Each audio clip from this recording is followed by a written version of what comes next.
Hello everyone, আজি আমি গুটেকিটা ওলাইছো শপিং কৰিবলৈ। মোৰ মা, মাহী আৰু জেঠাইহঁতৰ লগত পুৰীলৈ যাব ফুৰিবৰ কাৰণে। পুৰীলৈ যোৱাৰ আগত মাক বোলে নতুন কাপোৰ কেইযোৰমান লাগে। সেই কাৰণে মাক লৈ আহিছো আজি শপিং কৰাই দিও বুলি। মাক লৈ আহিছো জুডিঅ'লৈ।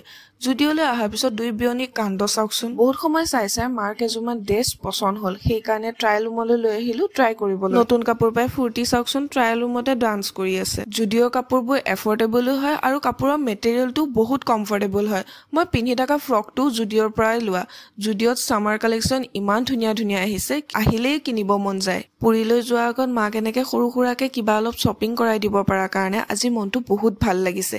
কেতিয়াবা মাক দেউতাকৰ কাৰণে এনেদৰে কিবা অলপ কৰিব পাৰিলে মনটো বহুত ভাল লাগে, নহয়নে? আজি শ্বপিং কৰিবলৈ সকলোৱে বহুত ভাগৰ লাগিল। সেইকাৰণে শ্বপিং কৰি শেষ হোৱাৰ পিছত আমি আহিলো কিবা এটা খাবলৈ। যি কি নহওক আজি মাৰো শ্বপিং কৰি ভাল লাগিল আৰু মোৰো মাক শ্বপিং কৰাই দি বহুত ভাল লাগিল। তেনেহলে আজিলৈ ইমানে। Okay, stay tune guys, bye bye.